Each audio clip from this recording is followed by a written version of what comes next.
भगवान के भक्त ने जन्म लिया। क्या नाम है इन भक्त का? तो इन भक्त का नाम है श्री ध्रुव जी महाराज।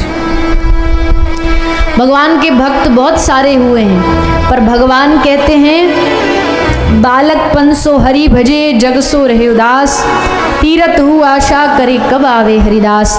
बाल्यकाल बचपन जो भगवान की भक्ति में लगा देता, भगवान उस पर बड़ी जल्दी प्रसन्न हो जाते हैं। तो ऐसे ही भक्त हैं श्री ध्रुव जी महाराज।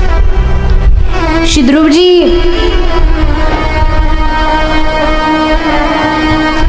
ध्रुव जी महाराज अपने पिता को नहीं जानते थे। इनको पता नहीं था कि हमारे पिता राजा हैं। लेकिन जब माँ ने एक दिन बताया कि बेटा तेरे पिता राजा हैं, महाराज उत्तानपाद हैं, तू राजा का बेटा है, ये सुनते ही श्री ध्रुव जी महाराज के आनंद की कोई सीमा नहीं रही। हम समझते थे हमारे पिताजी नहीं, आज पता चला कि हमारे पिताजी तो राजा हैं यहाँ के। इस खुशी में ध्रुव जी एकदम प्रसन्न हो गए, नाचने लगे, अपने दोस्तों को जाके बता, जानते हो हम किसके बेटे हैं? बोले किसका बेटा? बोलो राजा के बेटे। राजा का बेटा है, पर हमने तो कभी राजा जी को तुझसे मिलते देखा नहीं, तेरी मैया भी उनसे अलग रहती है, ऐसे कैसे पुत्र हुए तुम? अगर पुत्र हो तो दिखाओ। तो श्री ध्रुव जी अपने पिता से मिलने आए और जैसे ही श्री ध्रुव जी मिलने आए, पिता ने आंख भर के देखा तक नहीं, और जो सौतेली माँ थी उसने ध्रुव का कान पकड़ करके ध्रुव जी को पिता की गोद से नीचे उतार दिया। खबरदार इस गोद में बैठने की चेष्टा की तो, खबरदार इस गद्दी पर बैठने की कोशिश की तो, तू मेरा बेटा नहीं है तो तू राजा भी नहीं बन सकता। निकल जा यहाँ महल से, जा वन में भजन करके आ, तपस्या करके आ, भगवान से मांग के आ, तुझे यहाँ मेरे गर्भ से जन्म दे। श्री ध्रुव जी महाराज ने जैसे सुना, बोल सकते नहीं क्योंकि बड़े हैं, माँ बराबर है, लेकिन क्रोध में एकदम रोते रोते अपनी माँ के पास आए। माँ ने देख लिया, समझ लिया कि इस समय ध्रुव के भीतर ईर्ष्या की अग्नि जली हुई है कि मेरे साथ ऐसा क्यों किया। लेकिन इस ईर्ष्या को प्रेम में बदल दिया, भक्ति में बदल दिया माता सुनीति ने। माता सुनीति कहती हैं ध्रुव से कि बेटा, कोई भी बात तेरी छोटी माँ ने गलत नहीं कही है, तेरी माँ ने कोई बात गलत नहीं कही है। तुझे अगर राजा बनने की इच्छा है तो भगवान का भजन कर, तपस्या कर। और हे ध्रुव, तू इस पिता की गोद में बैठना चाहता है, लेकिन जो पिता तुझे गोदी में बिठाना नहीं चाहता है, ऐसे पिता की गोद में बैठ के क्या करेगा? तू परम पिता की गोद में बैठ, जहाँ सबका स्वागत किया जाता है, सम्मान किया जाता है, उनकी शरण में जा। ध्रुव जी ने जैसे माँ की बात सुनी तो माँ से कहा, माँ मैं चला जाऊँ वन में भजन करने? बोले हाँ चला जा। और मन में विश्वास लेकर के भगवान की प्राप्ति के लिए ध्रुव जी निकल पड़े। भगवान ने देख लिया कि मेरा एक भक्त मुझे पाने निकला है, तो भगवान तो कहते हैं बिन गुरु के भगवत प्राप्ति नहीं, गुरु कहाँ से मिलेगा? अब देखो, जब आदमी अच्छा शिष्य बन जाता ना तो गुरु खुद भगवान भेजते हैं कि जाओ अब इसको जा करके अपनाओ। भगवान ने नारद जी भगवान के मन का अवतार है, तो श्री नारद जी को प्रेरणा दी। नारद जी आगे ध्रुव जी के पास, ध्रुव जी वन में भजन करने जा रहे थे, नारद जी ने आके पकड़ लिया, बेटा कहाँ जा रहा है? बोले भगवान को पाने जा रहा हूँ। हंसने लगे नारद जी, कभी भगवान को देखा है? बोले नहीं देखा तो नहीं है। कैसे पाओगे भगवान को? बोले हमारी माता ने कहा है बस विश्वास लेकर के भगवान को भजो, वो तुम्हें जरूर मिलेंगे। ध्रुव जी का विश्वास देखा नारद जी बड़े प्रसन्न हुए, कान में मंत्र दिया और कहा जाओ तपस्या करो, भजन करो। स्थान भी बता दिया, जगह। कहते हैं भजन के लिए स्थान का बहुत महत्व होता है। नारद जी कहते हैं भगवान का भजन करने के लिए भगवान कहीं भी मिल जाएंगे, लेकिन अगर भगवान को शीघ्र जल्दी पाना है तो एक स्थान ऐसा है जहाँ भगवान बड़ी जल्दी प्रसन्न हो जाते हैं। और वो स्थान कौन सा है? वो स्थान है श्री धाम वृंदावन, ब्रजभूमि। ब्रजभूमि में भगवान की प्राप्ति बड़ी जल्दी, बड़ी शीघ्र हो जाती है। भगवान की प्राप्ति शीघ्र होती है। आप लोगों से वृंदावन दूर नहीं है, ध्रुव जी ने जहाँ भजन किया वो स्थान भी दूर नहीं है। अगर आप लोग कभी वृंदावन मथुरा अगली बार जाओ तो दर्शन करके आना। मथुरा जहाँ कभी आप गए हो, जय गुरुदेव जी का एक मंदिर पड़ता है, बहुत बड़ा सफ़ेद रंग का, उसके एकदम साइड से कोने से एक सड़क जाती है भीतर मधुवन के लिए। उसी मधुवन में श्री ध्रुव जी ने तप किया है। वहाँ आज भी ध्रुव जी का दर्शन है, भगवान नारायण का दर्शन है, नारद जी का दर्शन है और बड़ा सुंदर स्थान है। वहाँ बैठ करके उस माटी, उस भूमि पर बैठ करके ध्रुव जी ने भगवान को प्राप्त किया। भगवान जिस गरुड़ पर आरूढ़ होकर के आए थे, वृंदावन में गरुड़ गोविंद है, कहते हैं वहाँ भगवान उतरे थे और वहाँ से फिर ध्रुव को दर्शन देने ध्रुव टीले पर मधुवन में श्री प्रभु पधारे हैं। तो ऐसे ही ब्रजभूमि जहाँ कोई व्यक्ति जाकर के भजन करता है, वृंदावन में तो एक राधा बोलो तो उसका 10 गुना फल प्राप्त होता है, एक कृष्ण बोलने पर कई गुना फल प्राप्त होता है। ऐसा है श्री धाम वृंदावन। तो आइए सब थोड़ी देर वृंदावन चलेंगे, भाव से, मन से मानसिक रूप से वृंदावन धाम का दर्शन करेंगे, श्री ठाकुर जी का दर्शन करेंगे। कैसा है वृंदावन, वहाँ क्या होता है, उस भाव का सभी दर्शन करते हैं। जरा चल के वृंदावन देखो, जरा चल के वृंदावन देखो, तो यहाँ रटते हैं जो राधे राधे, शाम उनको मनाते मिलेंगे। भगवान जहाँ वृंदावन धाम में जाकर के, इसलिए तो सारी दुनिया वृंदावन में आकर के श्री राधा राधा गाती है।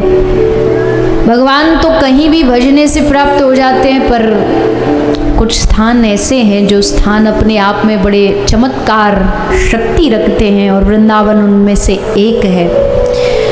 तो श्री नारद जी ने ध्रुव को कहा कि बेटा तुझे पाना ही है भगवान को, तपस्या करनी ही है, तो क्यों ना वृंदावन धाम में जाकर के भजन कर। तो आए श्री ध्रुव जी, मधुवन में गए और श्री ध्रुव जी ने तपस्या की। 5 महीने तक तप करते रहे, बिना खाए पिए जलपान किए, घोर तप किया। ऐसा तप किया कि उनके तपस्या के बल से, शक्ति से देवताओं का पूरा स्वर्ग हिल गया। इंद्र का सिंहासन हिला, देवता रोते रोते भगवान की शरण में गए, प्रभु इसको जल्दी जाके आप दर्शन दो, इस पर कृपा करो, नहीं तो हमारा सांस लेना दुर्लभ हो जाएगा। भगवान तब आए, आकर के ध्रुव के सामने प्रकट हुए। ध्रुव जी की नेत्र बंद हैं, क्योंकि हृदय में भगवान की छवि दिख रही है, तो फिर आंखें क्यों खोलेंगे ध्रुव जी। भगवान ने कहा हम तो आ गई है, तो देख ही नहीं रहा हमको। कैसे देखेगा? बोले पहले जो इसके चित्त में भगवान विराजमान है ना, जिसकी छवि का दर्शन कर रहा है, ये पहले उसको दूर करो, तब देखेगा। तो भगवान ने मन में जो छवि चल रही थी ध्रुव जी के, उसको अपनी माया शक्ति से हटा दिया, और फिर जैसे वो छवि अदृश्य हुई तो ध्रुव जी एकदम छटपटाए, कहाँ गए भगवान। और झटपटा के जैसे आँख खोली तो देखा जो छवि हृदय में दर्शन कर रहे थे, आज वो छवि एकदम सामने खड़ी हुए श्री ठाकुर जी मुस्कुरा रहे हैं। ध्रुव जी देख करके एकदम हृदय गदगद हो गया, आंखें भीग गई। अब ध्रुव जी के मन में आ रही है कुछ स्तुति बोलें, पर बेचारे ना कहीं पढ़ने गए ना कुछ सीखा, तो क्या बोलें, कुछ समझ नहीं आ रहा। वाणी भी निकल नहीं रही, शब्द निकल नहीं रहे। भगवान समझ गए कि ये हमारी स्तुति करना चाहता है, तो सर्व सामर्थ्य भगवान ने अपना शंख ध्रुव जी के कपोलों से स्पर्श कराया। अंधा देखे लंगड़ा चलकर पहुंचे काशी रे। भगवान जब कृपा करते तो अंधा देखने लगता, गूंगा बोलने लगता है, पंगु पहाड़ पर पर्वत पर चढ़ जाता है। तो आज भगवत कृपा से श्री ध्रुव जी महाराज अपनी शुद्ध वाणी से, पवित्र वाणी से भगवान की स्तुति करते हैं। भगवान बड़े प्रसन्न हुए ध्रुव जी को दर्शन दे करके। भगवान ने कहा कि ध्रुव, अब दर्शन तो हो गए हमारे, अब मांग तुझे क्या चाहिए। ध्रुव जी ने कहा, प्रभु मांगने तो कुछ और आया था, सोचा था कि आपसे मांगूंगा कि मुझे राज्य दे दो, राजा बना दो, पर प्रभु अब आपके दर्शन करके समझ आ गया कि ये तुच्छ चीज आपसे क्या मांगूं, एक राज्य भला आपसे क्या मांगना। प्रभु मुझे अपने साथ ले चलो, अपने धाम ले चलो, बस ये कृपा कर दो। भगवान ने कहा, नहीं नहीं ध्रुव, अभी तुझे बहुत कार्य करने हैं, शेष है, लेकिन हाँ मैं वादा करता हूँ कि एक दिन तू चल करके मेरे धाम को ही आएगा। तूने मुझे प्रसन्न किया है, इसलिए एक दिन तुझे मेरी प्राप्ति अवश्य होगी। अभी के लिए आज्ञा ये है कि तू घर जा, राजपद पर बैठ, राजा बन, प्रजा को संभाल, और फिर तू मेरे धाम आएगा। श्री ध्रुव जी आए। नारद जी ने आके उत्तानपाद को सूचना दे दी कि तुम्हारा बेटा वापस लौट करके आ रहा है। उत्तानपाद राजा ने पूरे राज्य में घोषणा कराई, ध्रुव के स्वागत की तैयारी हुई। जब भगवान कृपा कर देते हैं ना तो फिर सारी दुनिया भी पीछे हो लेती है अपने आप, सब पीछे पीछे हाथ जोड़ते हुए घूमते हैं। जो माँ गोद में बैठने नहीं दे रही थी, आज वही आरती की थाली लेके खड़ी है कि बेटा भगवत प्राप्ति करके आ रहा है। स्वागत में सब पलके बिछाए बैठे। ध्रुव जी आए, आकर के अपनी छोटी माँ को पहले प्रणाम किया। बोले, तू कटु शब्द न बोलती तो मैं थोड़ी घर छोड़ करके जाता। तेरे कारण मुझे भगवान मिले, तेरे उन शब्दों ने मुझे इतना बल दिया कि मैं भगवान को पा सका। कई बार जब हमें कई लोग कटु शब्द बोलते, हमारा अपमान करते, तो उस समय तो हमें बड़ा बुरा लगता है, लेकिन वही शब्द हमें फिर आगे के लिए हमारा निर्माण करते हैं, हमारे उज्जवल भविष्य का निर्माण करते हैं। व्यक्ति इतना मजबूत हो जाता है उस अपमान को सहन कर करके कि फिर उसको संसार में कोई कितनी भी बड़ी आपत्ति आ जाए वो छोटी लगती है कि भैया जब हम इतने बड़े बड़े अपशब्द सहन कर सके तो ये क्या चीज़ है। तो ध्रुव जी ने पहले अपनी छोटी माँ को प्रणाम किया, फिर अपनी माँ को प्रणाम किया कि माँ, अगर तू भी उस समय ये कह देती कि नहीं नहीं राजा की पत्नी हूँ, ऐसे कैसे राजा मना कर देंगे, मेरे बेटे को राजगद्दी नहीं, नहीं मेरा बेटा बैठेगा राज पे, तो शायद आज ये ध्रुव भगवान को न पा सकता। लेकिन तूने कहा कि नहीं बेटा, जा वन में भजन कर, तपस्या कर, तब जा कर के मुझे आज भगवान की प्राप्ति हुई है। तो अपनी माता को प्रणाम किया, महाराज उत्तानपाद को प्रणाम किया, बड़े हुए, विवाह हुआ, राजा बने। फिर श्री ध्रुव जी, काल आया, पर ध्रुव जी ने काल को कहा कि तू हमें स्पर्श नहीं कर सकता, तेरी ये सामर्थ्य नहीं। तो काल के मस्तक पर ध्रुव जी ने अपना चरण रखा, काल झुक गया नीचे। कहते हैं काल से कोई जीत ना पाया, पर भगवान के भक्तों ने ये बात भी झूठी साबित कर दी। काल सर झुकाए बैठा है कि आप मेरे माथे पर चरण रखो और विमान में विराजमान हो जाओ। और ध्रुव जी विमान में विराजमान हुए, भगवत धाम गए और सदा सदा के लिए ध्रुव अमर हो गए। सतयुग प्रथम चतुर्युगी की कथा आज 28वीं चतुर्युगी में, कलयुग में बैठ करके हम सब सुन रहे हैं। आज भी ऐसा लगता है कि ध्रुव जी मानो अभी की कोई कथा, अभी के कोई भक्त हुए हों।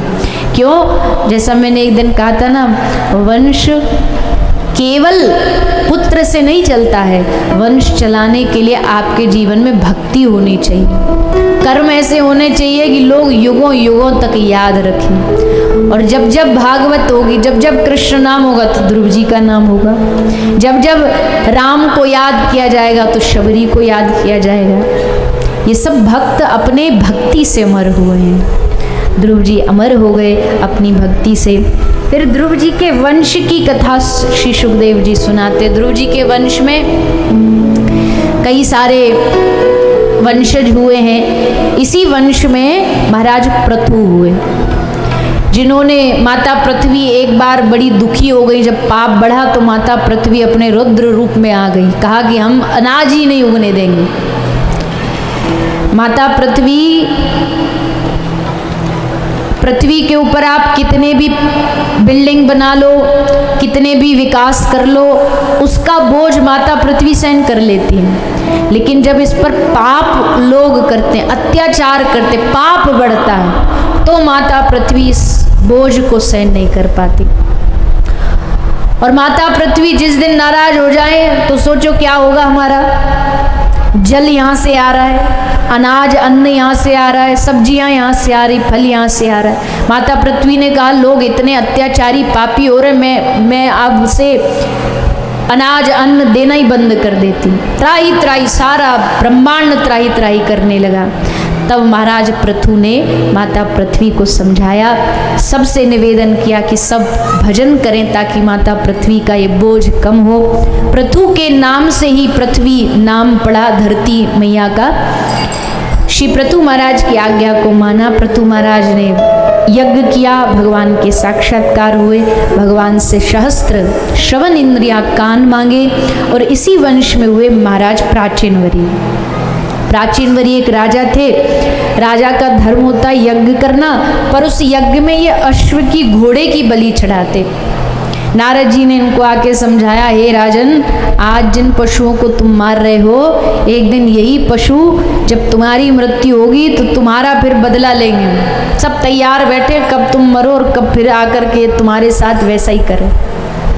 कोई भी जीव हो, छोटे से लेके बड़ा जीव हो, जिसके साथ जो करोगे वही होगा। आज भी बड़े सारे लोग हैं, चलो कुछ लोग तो जानबूझ के मांसाहार खाते हैं, पशुओं को मार मार के। कुछ अगर मांसाहार नहीं खाते तो छोटे मोटे जीव जंतु, मक्खी मच्छर, इनको ही मारना उनका शौक होता है। कथा में बैठे रहेंगे, कथा सुनते रहेंगे, एक तरफ कथा सुनो, जैसे मच्छर आया सोई हाथ से ताली बजा के पटक दी। हमको किसी ने नहीं देखा। अरे किसी ने नहीं देखा, हिसाब लिख गया ठाकुर जी के रजिस्टर में, एक मर्डर ठाकुर जी के रजिस्टर में। अब आपका एक मर्डर लिख चुका है, और फिर दंड क्या होता मर्डर का वो तो पता ही है ना। अब कहोगे जी मच्छरी तो है, मच्छरी तो है, पर जितना साइज आपकी आत्मा का ना उतना ही मच्छर का है, अलग नहीं है। कोई आपके भीतर विशेष नहीं है कि मच्छर के भीतर आत्मा नहीं। इसलिए जानबूझ के कभी नहीं करना चाहिए। बोले फिर क्या बचाव कर सकते हो, बचाव के लिए आपके पास जो सुविधा है वो कर सकते हो, पर जानबूझ करके किसी जीव को मारना।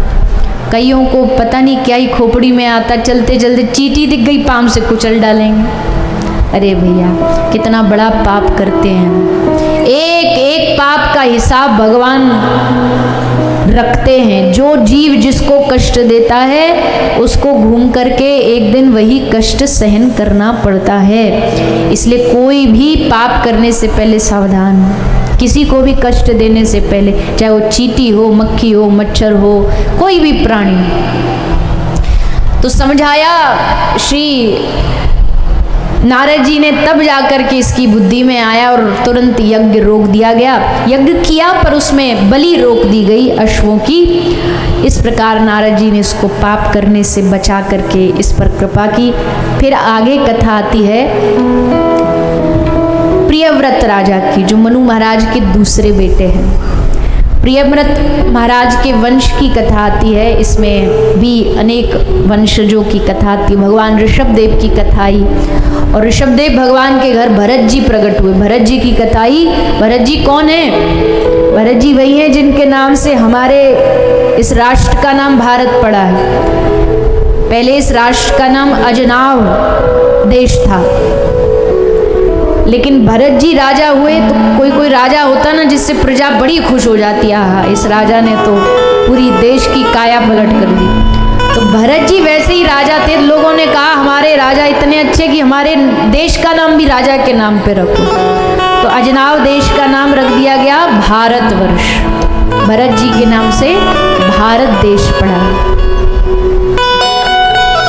लेकिन भरत जी को वैराग हो गया। लगा कब तक इस राज्य को ऐसे संभालते संभालते जीवन बीत जाएगा। मेरा जीवन तो भगवान को पाने के लिए हुआ और मैं इसी राजकाज में उलझा पड़ा हूं। छोड़ दिया, एक क्षण में सब ठोकर मार दी। मोह ऐसा, वैराग ऐसा हुआ कि महल छोड़ करके एक झोपड़ी बना के भरत जी उसमें रहने लगे। लेकिन भगवान की माया भी बड़ी विचित्र है। भगवान की माया का रूप धारण करके आया एक हिरण का बालक, हिरण का शिशु, नवजात शिशु। और जहाँ श्री भरत जी भारत के मोह को त्याग देते हैं, वहाँ एक उस हिरण के बालक के मोह को नहीं त्याग पाए। धीरे धीरे उसमें इतना मोह हुआ कि अगला जन्म भरत जी को हिरण योनि में ही मिल गया, हिरण बनना पड़ा। पर हिरण योनि में भी पूर्व की स्मृति थी, इसलिए भजन बना। हिरण योनि में भी भजन करते रहे और तीसरे जन्म में श्री भरत जी ब्राह्मण कुल में जन्म लेते हैं। ब्राह्मण कुल में जन्म लेकर के श्री भरत जी ने भगवान को प्राप्त किया है। कैसे प्राप्त किया, उनके जीवन काल में कथा आती है। राजा रहुगण की रहुगण को उपदेश दिया है, भवाटवी का वर्णन किया है। ये सब चरित्र श्री भरत जी के चरित्र में सुनाए जाते हैं। और आगे सुखदेव जी नरकों का वर्णन सुनाते हैं। नरकों का वर्णन, जैसा भी मैंने थोड़ी देर पहले कहा कि जीव जो कर्म कर रहा है, भगवान का जो कैमरा है वो 24 घंटे हमारे ऊपर है। चाहे कोई छुपके करे, दुबक्के करे, उसका परिणाम एक न एक दिन ऊपर जाके प्राप्त होगा। अलग अलग नरक हैं। यहाँ तक कि अपने धन का अभिमान करने वाला, हमारा धन है, हमारा घर है, उसका अभिमान, उसके लिए अलग नरक है। पर स्त्री गमन करने वाला, उसके लिए नरकों का विधान है। जीवों को मारने वाला, उसके लिए नरकों का विधान है। ये सब नरकों का वर्णन श्री सुखदेव जी ने किया। लेकिन कई बार कई भूल गलती से अपराध हो जाते हैं, तो उनसे बचना, उन पापों से बचने के लिए क्या करना चाहिए। तब एक दृष्टांत अजामिल उपाख्यान सुना करके, अजामिल की कथा सुना के दिया।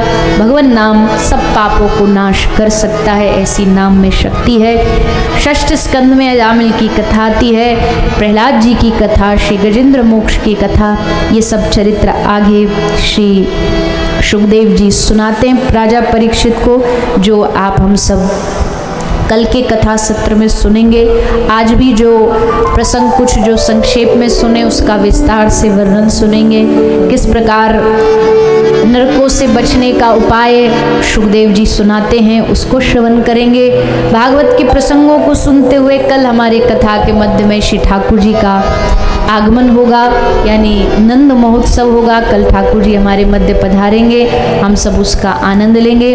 आप सभी बड़े भाव और उत्साह से, उल्लास से कथा में पधारें।